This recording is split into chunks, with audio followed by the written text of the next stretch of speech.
I didn't come to the diner looking for a story. I definitely didn't come looking for love.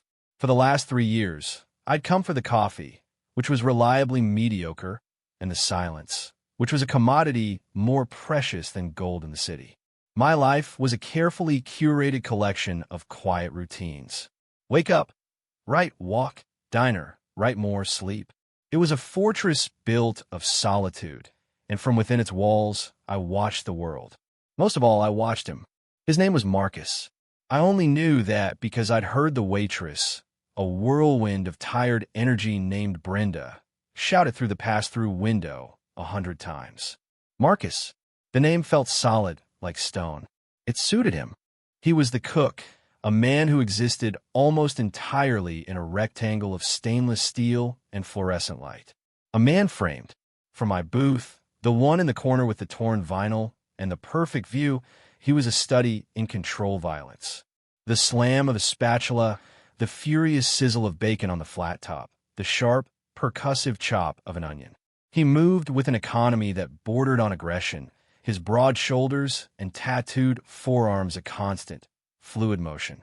He was, to me, a paradox, a creator of comfort food who seemed to possess no comfort himself. His face, usually seen in profile, was a landscape of harsh angles and shadows. A strong jaw, often tight with concentration, a brow that was permanently furrowed. I never saw him smile, not once. He was confident, physically imposing, and from my distant vantage point, overwhelmingly intimidating. He was the granite cliff against which my quiet, anxious waves broke and retreated day after day. The distance between my corner booth and his fiery kitchen was more than just 20 feet of linoleum. It was a canyon. My routine was the foundation of my sanity. The predictable rhythm of it kept the wolves of anxiety at bay. But the routine had developed a crack, a flaw. That flaw was him. My observation of Marcus had morphed from a passive, writerly curiosity into something sharper, something with a pulse. A longing that felt like a low-grade fever I couldn't shake. I told myself it was just character study, a writer's habit. It was a lie, and I was a very good liar, especially to myself. Then came the blizzard. It wasn't a surprise. The news had been screaming about it for days, a historic weather event, but the city has a way of making you feel insulated from nature. I shrugged it off, packed my laptop, and walked to the diner, just like any other Tuesday. The snow started as a gentle dusting, a cinematic flourish. By the time my second cup of coffee was cold, the world outside the plate glass window had disappeared into a swirling vortex of white. The lights flickered once, twice. A collective groan went through the handful of remaining patrons. Brenda announced they were closing early. People grumbled, bundled up, and plunged into the storm. I stayed put, trying to finish one last paragraph, pretending the wind howling outside wasn't starting to sound like a wounded animal. Then, with a final, apologetic buzz, the lights went out for good. The hum of the refrigerator died. The classic rock station cut off mid-guitar solo. The silence that descended was absolute, a physical weight. It was broken only by the shriek of the wind and Brenda's very colorful curse. My carefully constructed routine was shattered. The fortress walls had just been breached. Brenda lit a few candles, her movements frantic. "All right, folks, that's it for real. Gotta get home before I'm snowed in." She looked at me. "You too, writer boy. Time to fly." My apartment was 40 blocks away. A death sentence in this weather. My stomach filled with a cold, sloshing dread. "I don't think I can make it from the pass-through." A shape emerged. Marcus. He stepped out of the kitchen and into the dim, flickering candlelight of the main dining room. It was the first time I had ever seen him fully, not framed by the window. He was bigger than I thought. Taller. He wiped his hands on a towel tucked into his apron, his expression unreadable. "He can stay," Marcus said. His voice. I'd never heard it before. It was deeper than I'd imagined. A low rumble like distant thunder. It vibrated in the small space. Brenda looked from him to me, shrugged, and grabbed her coat. "Fine by me. I'm out. I'll tell Sal you're holding down the fort." She tossed a heavy ring of keys onto the counter. "Lock up if the power comes back. Don't burn the place down." And then she was gone, the door groaning shut against the wind, plunging us into an even deeper quiet. And then there were two. Me, the anxious observer, and him, the object of my silent, obsessive study. We were trapped, together. My heart became a frantic bird, beating its wings against the cage of my ribs. For a long time, we just stood there in the candlelight. The space between us felt charged, electric. He was no longer a character in my story. He was a solid presence, a mountain of a man occupying the same fragile space. I could smell the grease and smoke clinging to his clothes. I could see the faint sheen of sweat on his temples. He broke the silence first. "You're always here." It wasn't a question. It was a statement of fact. My voice was a dry rasp. "I like the coffee," a pathetic, obvious lie.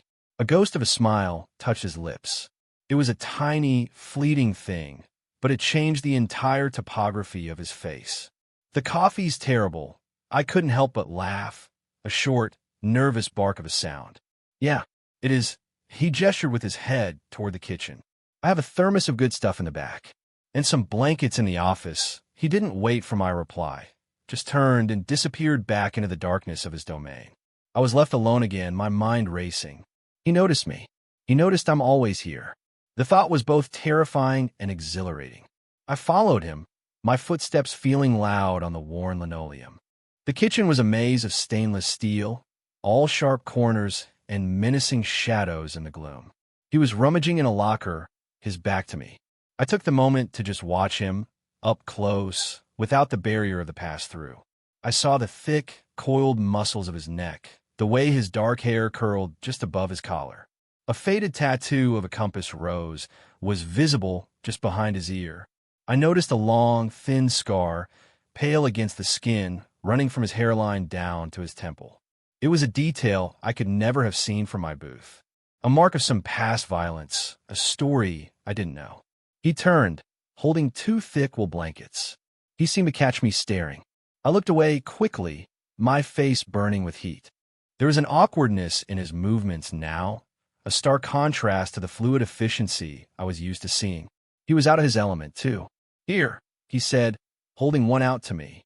I reached for it, and my fingers brushed against his. It was nothing, a flicker of contact, less than a second, but a jolt, sharp and electric, shot up my arm. It felt like I'd touched a live wire. My breath hitched in my throat. I saw his eyes widen slightly, just for an instant, and I knew he'd felt it too. The air crackled. I snatched my hand back as if I'd been burned, clutching the blanket to my chest. My heart was a drum solo against my ribs. "Calm down." It was nothing. It meant nothing, but it meant everything. It was the first time we had ever touched.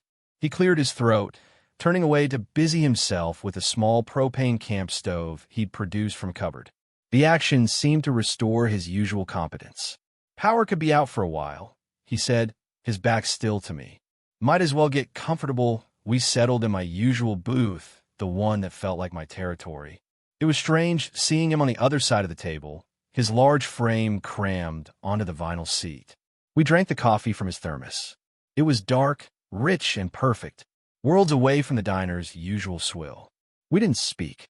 We just listened to the storm rage outside, a private symphony of howling wind and rattling windows. The diner, our little island in the storm, felt sacred. Protected. I noticed him wince as he shifted his weight, flexing the fingers of his right hand. "Are you okay?" I asked, the words feeling clumsy. He glanced down at his hand, then quickly tried to hide it. "It's nothing. Just a little burn from the grill before the power went." "Let me see." He looked surprised by my firm tone. Hesitantly, he extended his hand. On the back, just below his knuckles, was an angry red welt, already starting to blister. His hands were a roadmap of his life in the kitchen, a geography of old scars, calluses, and fresh injuries. This one looked painful. "Stay here," I said. I always carry a ridiculously over-prepared first aid kit in my messenger bag. It's a quirk of my anxious nature. This need to be ready for any minor catastrophe. For the first time, I was grateful for it. I retrieved the kit, pulled out some burn gel and a sterile bandage. He watched me with a wary curiosity as I knelt beside the booth. "You don't have to do that. It'll get infected otherwise," I said, my voice steadier than I felt. I gently took his hand. It was warm and rough, the calluses like worn leather against my fingertips. My touch was clinical, careful, but my insides were a chaotic mess. My entire universe had shrunk to the space of his hand resting in mine. I could feel the faint tremor running through his fingers. He was not as unshakable as he seemed. I carefully applied the cool gel. He hissed in a sharp breath, but didn't pull away. I worked in silence, wrapping the bandage with practiced ease. For those few minutes, the dynamic between us was inverted. I was the one in control, the one providing care.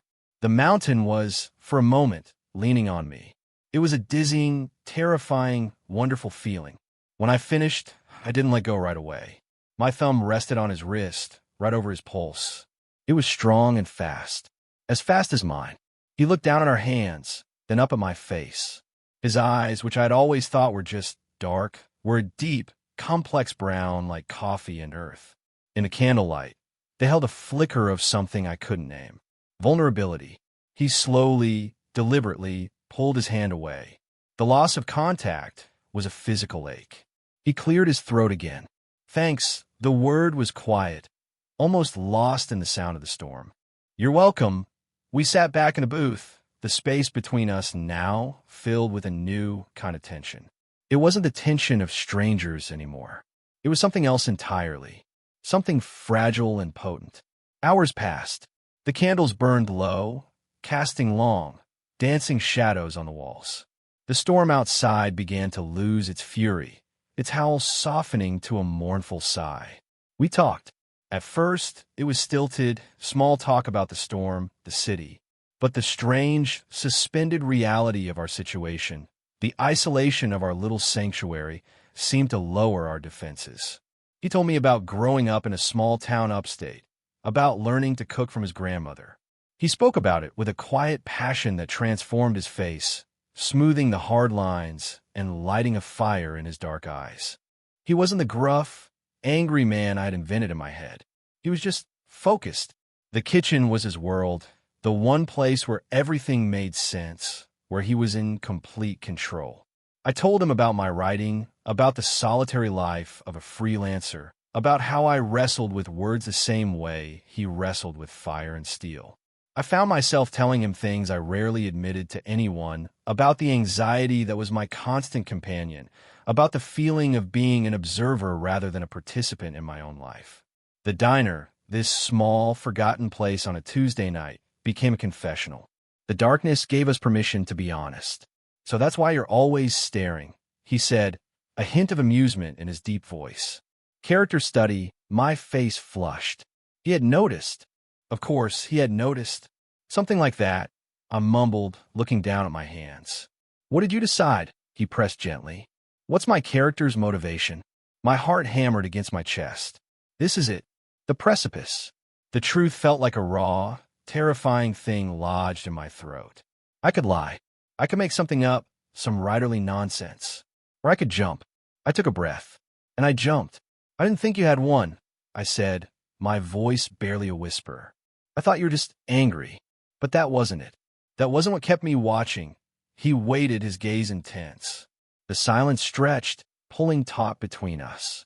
I come here every day to watch you, I confessed, the words spilling out in a rush. Not for a character. For you. I just want to look at you. That's all. I braced myself for the impact. For the laughter, the disgust, the awkward rejection. I squeezed my eyes shut, waiting for the crash. It didn't come. Instead, I heard him shift on the vinyl seat. I dared to open my eyes. He had moved closer, leaning across the small table. The candlelight carved deep shadows into his face, making him look both dangerous and beautiful. I know, he said softly. I watch you, too, my world tilted on its axis. What? I see you in that corner, he said, his voice a low rumble. Typing. Always typing. I used to think you were a food critic or a health inspector.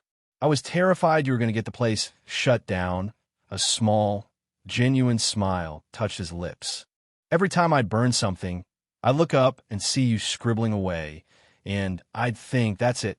He's writing about my ruined hash browns. I stared at him, dumbfounded. All this time, my quiet pining had been interpreted as a professional threat. The absurdity of it was overwhelming. A laugh escaped me, a real one this time, full of relief and disbelief. His smile widened. It took me months to realize you always order the same thing. Black coffee and toast. A real food critic would have more range. I'm not a critic, I said, my voice thick with emotion. I know, he repeated, his eyes holding mine. I figured that out. But I still couldn't figure out why you were here. His gaze was so direct, so intense, it felt like a physical touch. I think, he said, his voice dropping even lower, I'm starting to understand. He leaned in further, closing the small gap that remained between us. My breath caught.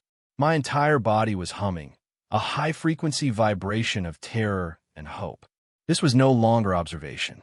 This was participation. His calloused hand came up, not to touch my face, but to gently cup the back of my neck. His thumb rested just below my ear, a point of searing heat. The gesture was tentative, questioning. It was not the move of the confident, aggressive man I had imagined him to be. It was the touch of someone who was just as uncertain as I was. I didn't pull away. I leaned into his touch, a silent surrender. And then he kissed me. It wasn't a firework.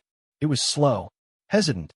His lips were chapped and tasted faintly of the good coffee he'd made. It was a question, not a statement. Is this okay? I answered by pressing back, my own hands coming up to rest on his forearms, feeling the solid muscle beneath his worn shirt. The kiss deepened, becoming more certain, more sure. It was a kiss that tasted of longing and loneliness and the shocking, brilliant discovery of another person in the dark. It was the most honest thing I had ever experienced. When we finally broke apart, we were both breathless. We rested our foreheads together, the small space between us filled with the sound of our breathing and the dying whisper of the storm. Nothing in my life had prepared me for this. For him. The rest of the night passed in a dreamlike haze. We didn't talk much more. We didn't need to. We moved from the booth to the small, cluttered office in the back, where he had a lumpy couch. We lay down under the wool blankets, not for sleep, but just to be close. I rested my head on his chest, listening to the steady, strong beat of his heart. It was the most peaceful sound I had ever heard. His arm was a warm, heavy weight around me, a solid anchor in the swirling chaos of my emotions. For the first time in as long as I could remember, the anxious wolves in my mind were silent. I felt safe. I felt seen. I fell asleep in the quiet dark, wrapped in the scent of coffee and smoke and him. I woke to a brutal, unforgiving light. The power was back on. The harsh, fluorescent ceiling lights of the office hummed with an aggressive cheerfulness, stripping away all the soft shadows and fragile magic of the night. I was alone on the couch. The wool blanket was neatly folded at my feet. A cold dread, sharp and familiar, pierced through the warm fog of sleep. I sat up, my heart starting its frantic, panicked rhythm. The diner was filled with noise. The roar of the exhaust fan, the sizzle of the grill, the clatter of pans. The sounds of a normal morning. I stumbled out of the office and into the main dining area. The world had been put back together, but it felt wrong. Alien. Through the pass-through window, I saw him. Marcus. He was back in his frame, moving with that same efficient, violent grace. Slamming, chopping, searing. His back was to me. Marcus, I said. My voice sounded small, thin. He didn't turn around. He just paused for a fraction of a second. Morning, he said, his voice flat, businesslike. It was the voice of a stranger. Coffee's on. The words hit me like a physical blow. Coffee's on. As if last night was nothing more than a weird dream. As if he hadn't held me while I slept. As if he hadn't kissed me with a tenderness that cracked my world open. I stood there, frozen, feeling foolish and exposed under the merciless lights. The intimacy we had shared in the dark had evaporated, leaving behind a bitter residue of shame. He was the cook. I was the customer. The natural order had been restored. He still hadn't looked at me. His shoulders were tense, his movements rigid. He was hiding in his work, in the noise and the fire. He had retreated back behind his wall of steel and heat, and I was back in my corner on the outside looking in. Only now, the distance felt 1,000 times wider. It was an unbridgeable chasm filled with my own humiliation. I couldn't speak. I couldn't breathe. I grabbed my messenger bag, my hands shaking, and fled. I didn't even put on my coat. I just pushed through the door and into the blindingly bright, snow-covered morning. The cold air was a shock to my system, but it was nothing compared to the ice forming in my chest. My apartment, when I finally reached it, felt like a tomb. The silence I had once craved was now a roaring emptiness. It was no longer a fortress. It was a prison cell. I spent the rest of the day in a spiral of self-recrimination. I had misread everything. I had taken a moment of shared crisis and twisted it into something it wasn't. I had been a fool. The memory of the kiss, of his hand on my neck, of his heartbeat under my ear, it all felt like a cruel joke. My anxiety, which had been so blessedly silent, came back with a vengeance, howling with laughter. You see, it sneered. This is why you stay alone. This is what happens when you let someone in. The next day was worse. Every tick of the clock was a reminder of my routine, of where I should be. In my booth, watching him.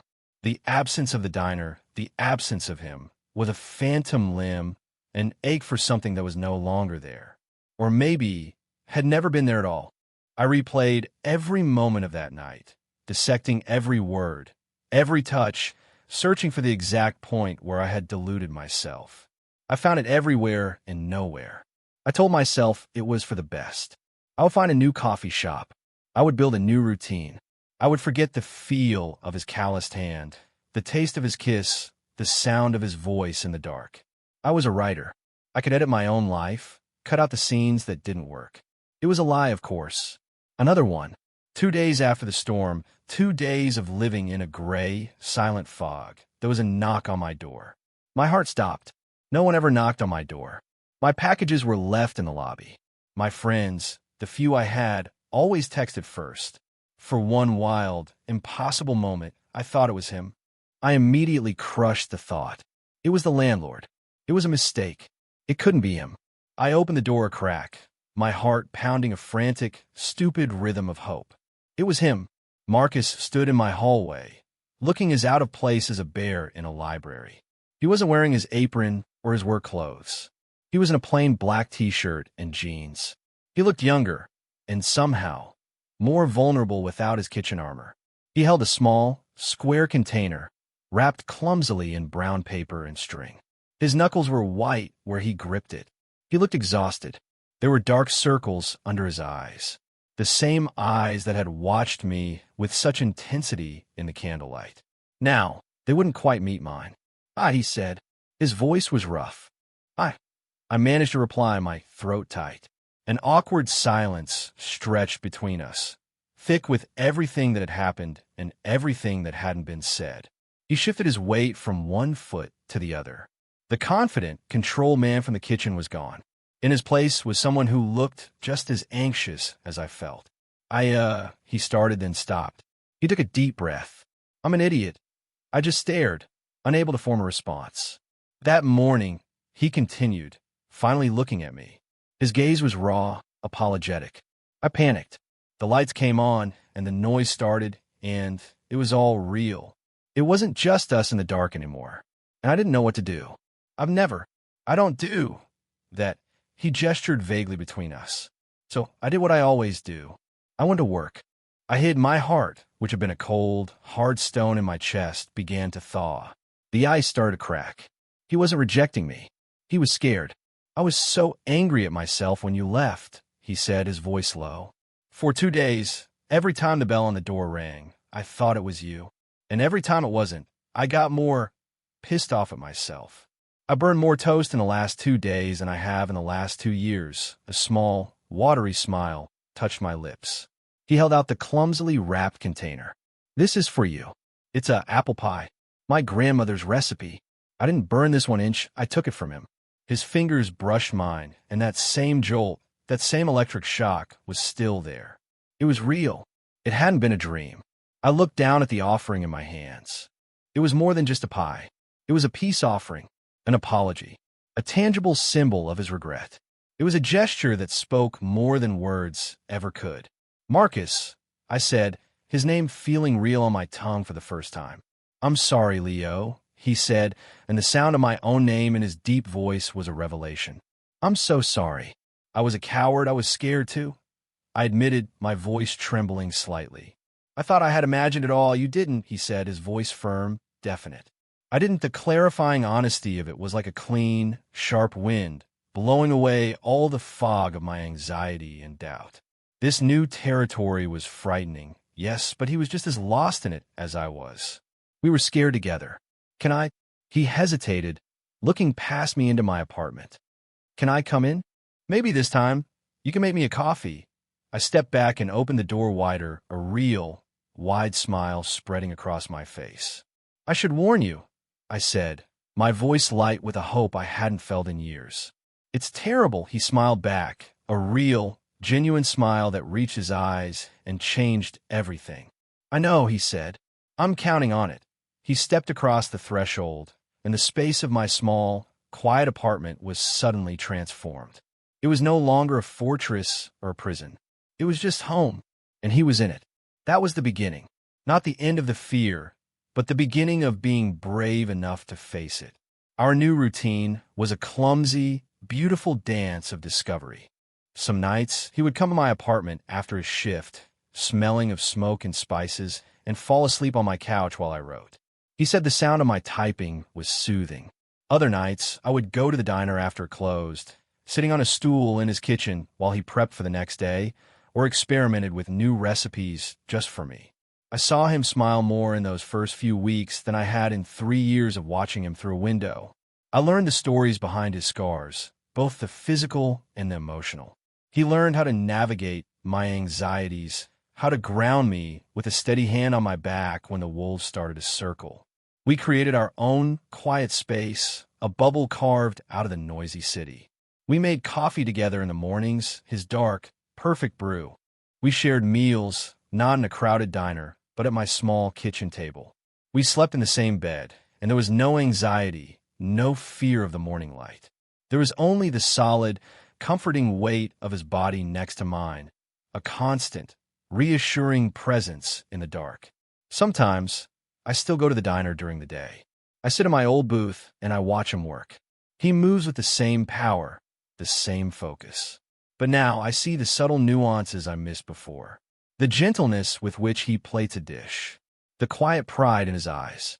And every now and then, he'll look up, catch my eye through the pass-through window, and a small, secret smile will touch his lips. It's a message meant only for me. My life used to be a fortress of solitude, a carefully constructed narrative with a predictable, lonely plot. Marcus was the plot twist I never saw coming. He was the storm that broke down the walls. He didn't just walk into my life. He crashed into it, leaving behind a beautiful, chaotic, wonderful mess. He taught me that the greatest stories, the most important ones, aren't the ones we write alone. They're the ones we are brave enough to live together. Looking at him now, no longer a character framed in a window, but the solid, warm reality of my life, I know my story is just getting started. It makes me wonder, doesn't it? How many of us build walls to keep the world out, only to find the one person we truly need waiting on the other side? Have you ever had a routine so thoroughly and beautifully shattered by someone unexpected? Let me know your story in the comments below. And if you'd like to hear more stories about finding love in the most unexpected places, please consider subscribing. It helps more than you know.